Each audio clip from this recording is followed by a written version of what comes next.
bonjour, alors bonjour à tous. Je suis là d'abord pour excuser notre présidente de l'association des anciens élèves de l'agro, donc AgroParisTech Alumni, Anne Gouillon, qui est cas contact. Et voilà, on est pour rattraper par le Covid.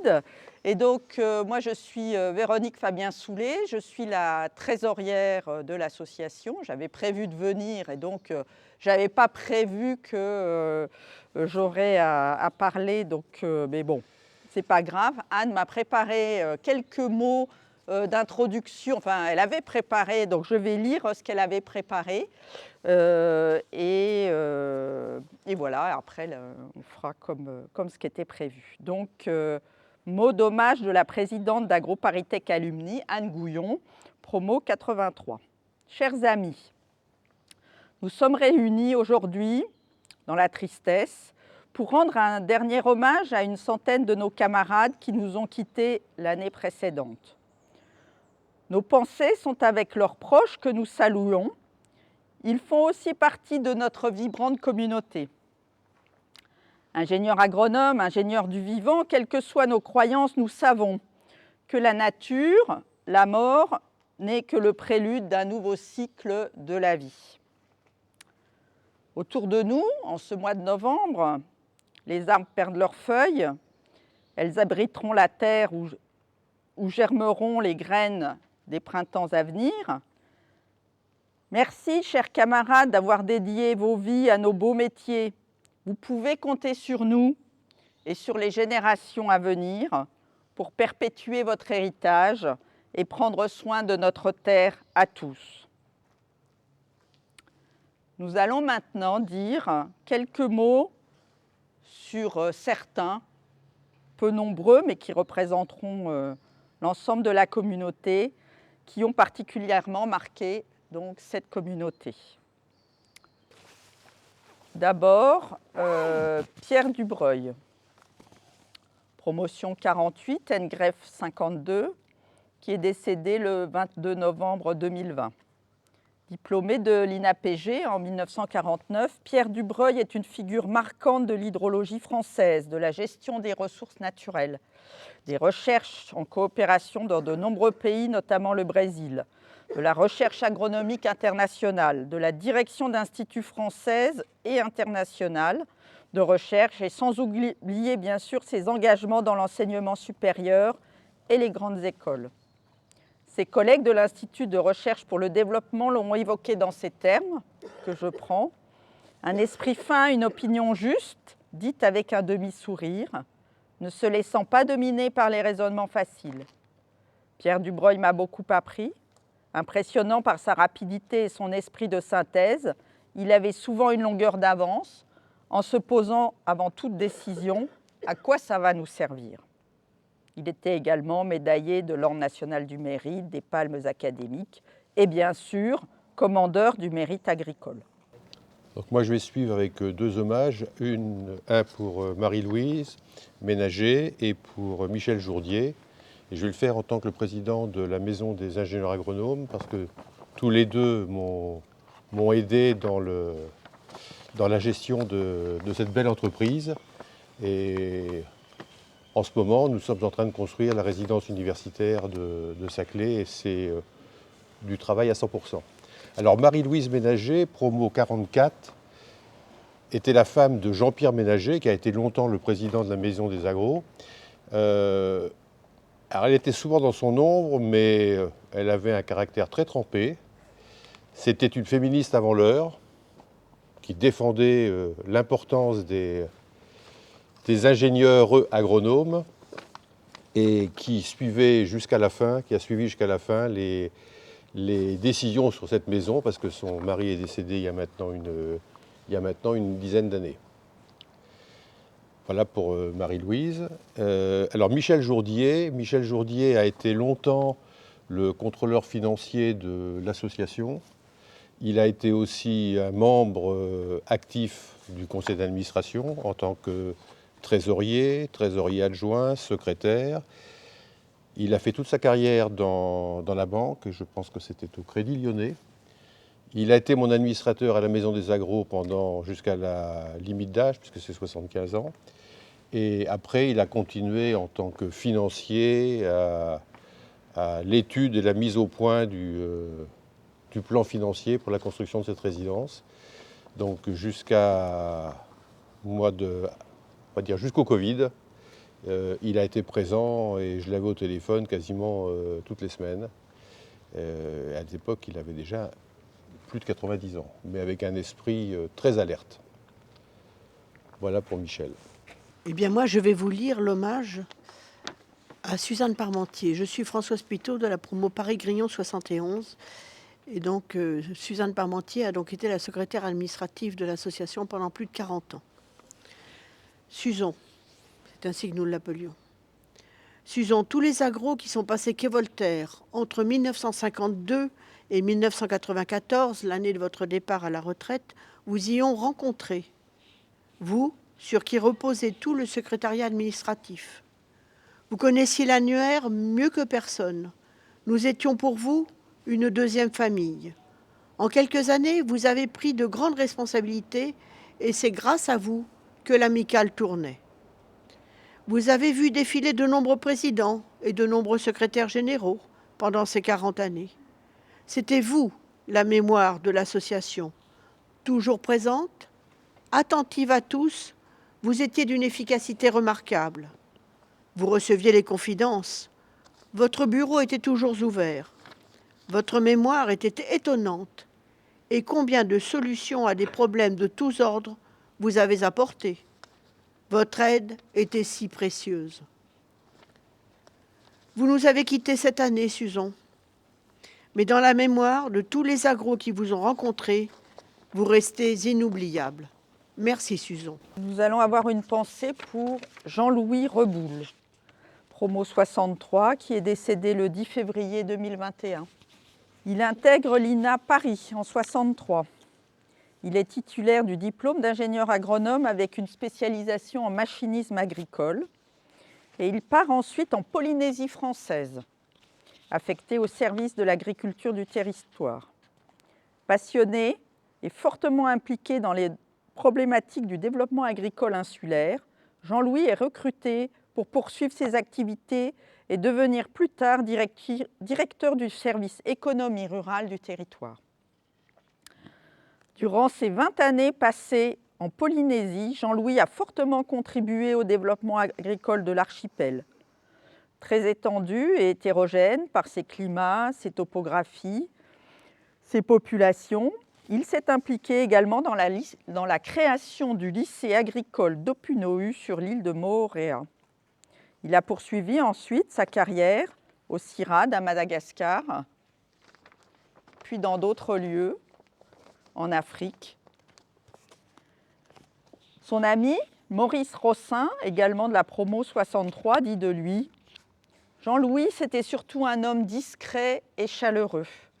Il était l'élégance personnifiée avec ce léger accent cévenol qui faisait que sa parole douce et chantante charmait tout le monde. » Bien sûr, il était également officier du mérite agricole, en plus d'être chevalier de l'Ordre national du mérite. Ensuite, je voudrais rendre hommage à Claude Oudot, promo 65, décédé le 26 juillet 2021. Et là, je reprendrai juste les quelques mots écrits par son ami Yves Oudin, donc promo 65. Pardon ? Bon, ils citaient tout le temps ensemble. Voilà. Oudin et Oudot. Je l'ai connu puisque je suis de la promotion d'après. Voilà, Oudin et Oudot, c'est vrai qu'ils se suivaient par ordre alphabétique. Claude Oudot était quelqu'un d'une grande finesse et d'une grande générosité. Il fut actif dans les activités de l'école. Entre autres, il participait activement au groupe d'action catholique étudiante au sein de l'agro. À l'issue de l'école, section agriculture-élevage avec Michel Sébillotte, il a poursuivi dans des études de sociologie. À la fin de ses études, il est parti en coopération technique en Algérie puis au Sénégal. Et de retour en France, il fut l'homme de confiance de Michel de Baptiste dans le Puy-de-Dôme. Par la suite, il a fait une très belle carrière dans l'industrie sucrière. Yves Oudin garde le souvenir d'une personne d'une grande profondeur, Il se nourrissait auprès d'Emmanuel Mounier, chantre du personnalisme. Je vais parler en fait de Jean Le Soirne, qui nous a quittés le 26 août 21. Je suis Catherine Marieux-Jules, je suis professeure ici à AgroParisTech, je suis professeure de zootechnie. Je représente ici l'équipe développement des filières animales, dont je suis la directrice actuelle, mais dont Jean était le directeur pendant des années. Il avait lui-même succédé à Julien Colléou, et je pense que tout le monde voit qui est Julien Colléou. Voilà. Et puis je vais essayer de représenter aussi un petit peu plus largement peut-être notre communauté de travail, et puis les collègues de l'INRAE, du CIRAD, qui ont beaucoup travaillé avec Jean. Voilà. Et je suis aussi moi-même agro, puisque je suis de la promo 77. Jean était de la promo 67. Cette fois, je vais parler d'un breton. Et donc, de la promo 67, il a vécu, entre autres, ici, les événements de 68 et toute la réforme pédagogique qui a eu lieu ici à l'occasion de 1968. Et j'aimerais dire que non seulement c'est un breton, mais c'est un breton extrêmement fier de ses origines, non seulement bretonne, mais paysanne. Il est né dans une famille paysanne, au centre-Bretagne. Il a gardé les vaches, il s'est occupé des chevaux, et puis plus tard, il a fait l'école d'agriculture de Guerlesquin. Et puis après, comme c'était le gamin intelligent, il y a eu des enseignants pour le pousser. Et il a finalement intégré en fait l'Institut national agronomique. Et il a fini professeur, au plus haut niveau, après avoir rendu, je pense, d'innombrables services à cette maison, à la fois pour l'enseignement, c'était absolument un passionné de pédagogie, il adorait les étudiants, qui le lui rendaient bien. Et je peux vous dire qu'on a eu d'innombrables messages d'étudiants qui disent « c'était », alors il y a des mots merveilleux, c'était mon mentor, c'était mon professeur, c'était mon maître, c'était mon ami. Et j'en frissonne en vous disant ces mots parce que je vous assure que nous avons d'innombrables messages qui témoignent combien Jean a été un très grand professeur pour ses élèves. Mais ça a aussi été un très grand professeur pour les organismes avec lesquels il a travaillé en recherche. Il a fondé l'unité mixte de recherche qui s'appelle SADAPT, qui nous a chargé de vraiment dire combien ça a compté, cette collaboration. Et Jean a réussi, en fait, c'est vrai, à développer une école autour de la notion de système d'élevage et surtout la reconnaissance de ces concepts dans tout un ensemble de thèses de doctorat qu'il a encadrées ou co-encadrées.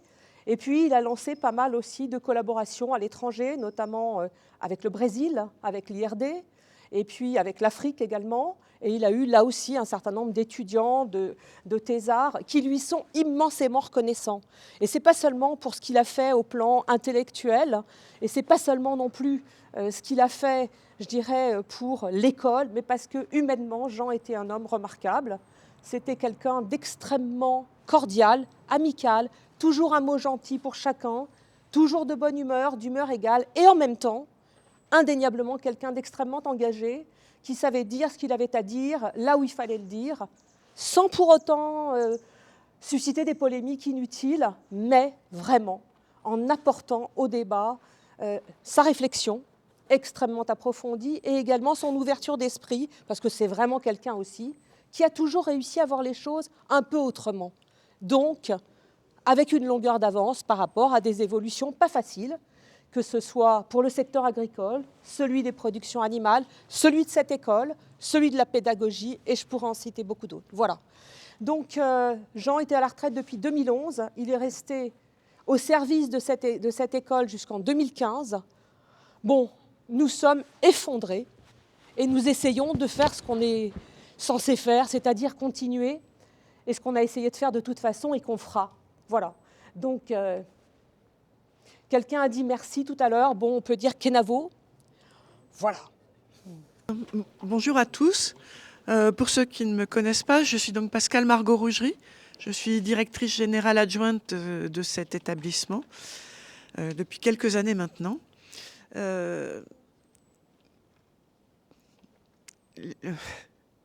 Comment dire ? L'actualité d'AgroParisTech fait que c'est moi qui représente aujourd'hui la direction générale. Oui, je vais essayer de parler plus fort. L'actualité d'aujourd'hui fait que c'est moi qui représente cet établissement.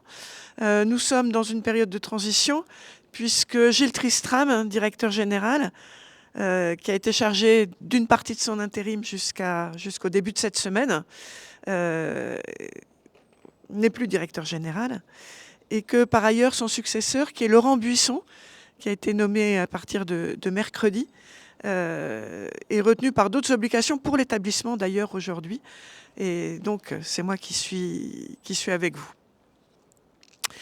Je vais vous parler de Christian Ducos. Alors, je n'aurai pas la flamme de Catherine parce que je connaissais bien Christian Ducos, puisque avant d'être directrice générale adjointe ici, j'ai été dans les années 90 directrice des études de l'Institut national agronomique Paris-Grignon, donc je l'ai bien connu à cette époque-là, évidemment. Et j'allais dire, son plus grand défaut, c'est de ne pas être un ancien élève de cette école. Ce qui s'explique aussi un peu par sa spécialité, puisqu'il a été professeur de chimie analytique de l'Institut national agronomique Paris-Grignon, puis d'AgroParisTech. Pas tout à fait puis d'AgroParisTech, depuis 1973, donc jusqu'à la date de sa retraite. Donc c'était un homme passionné et travailleur, et qui n'a jamais cessé de réfléchir au sens de la chimie analytique. C'était particulièrement important dans notre établissement, puisque nous ne sommes pas une école de chimie, et pourtant la chimie est au cœur de bien des processus qui sont importants pour tous les domaines dans lesquels œuvrent les agros. Donc il était passionné par son domaine, dans une approche à la fois opérationnelle, mais aussi épistémologique. C'était des points très importants pour lui. Et il a profondément contribué à revaloriser cette discipline dans l'établissement. Il ne s'agit pas simplement de mesurer les composants chimiques des milieux, mais aussi de permettre une interprétation riche de la complexité du vivant. Dans beaucoup de domaines d'application des agros, vous le savez, c'est très important, en matière d'alimentation, en matière d'agronomie, notamment au travers des sols et puis de l'ensemble des processus de production, et aussi en matière d'environnement, qui est un champ de développement tout à fait important pour l'établissement de cette discipline. Son honnêteté intellectuelle, son souci de justice était apprécié de tous ceux qu'il connaissait. Il était attentif à tous, s'intéressant aux personnes, à leur histoire, à leur culture. Il avait développé aussi une réflexion sur l'enseignement en relation avec son constant souci de transmission au plus grand nombre. Au cours de sa carrière, il a formé et aidé des dizaines de personnes à devenir chercheurs, enseignants-chercheurs, responsables dans de grandes entreprises et partout dans le monde. Nous sommes nombreux à lui être redevables. Il a fait énormément pour ses étudiants et ses collègues. J'ajouterais que c'était aussi une personne chaleureuse, souriante, accueillante, et qu'il a beaucoup contribué en cela aussi à la vie de l'établissement. Alors maintenant, je voudrais évoquer plusieurs de nos camarades qui nous ont quittés, on peut le dire, prématurément. Beaucoup plus jeunes, on ne s'attendait pas à ce qu'ils nous quittent de cette façon. Déjà, Dominique Massabi-Berton, qui est décédé en début d'année, le 14 janvier 2021. Je citerai juste l'hommage rendu par Yves Parvenchère, le président de l'association des agro-centres Val-de-Loire. Dominique était très investie dans l'animation de notre groupe, curieuse de découvertes et soucieuse de faire découvrir. Elle se sentait agro comme nous, c'est-à-dire liée au vivant, technicien, rigoureux, mais désireux d'être souple, soucieux de la vie des autres et de l'environnement, de l'alimentation, de la santé, et attaché professionnellement et sentimentalement à la terre et aux régions de notre pays. Dominique incarnait parfaitement l'agro. Nous savons que Dominique a su être tout à la fois une ingénieure active, une mère et une épouse très investie dans sa famille, curieuse de multiples activités, et avait su pourtant garder une grande simplicité dans ses relations aux autres. Ensuite, je voudrais rendre hommage, ça va être plus dur parce que je la connaissais, à Nathalie Gulban, donc PG 92, et que j'ai connue dans mon parcours professionnel. Et comme beaucoup, j'ai été très secouée par son décès. Fidèle adhérente de notre association, Nathalie s'était rapprochée de nous il y a quelques années lorsqu'ils avaient décidé avec son mari Aurélien, agro de la même promo, de donner une nouvelle orientation à leur vie en reprenant ensemble le cabinet de formation en management Pierre Nicot, conseil, à Montpellier.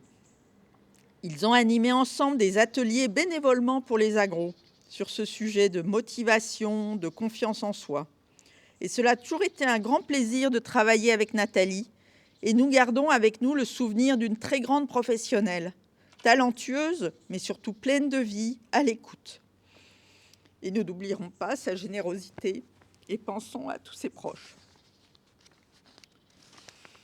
Enfin, et ce n'est pas la partie non plus la plus facile, je voudrais citer un garçon de ma promotion, Jean-François Bucourt, donc décédé tout récemment, et auquel nous avons pensé à l'occasion des 40 ans de la promotion que nous avons fêté le 16 octobre à Grignon.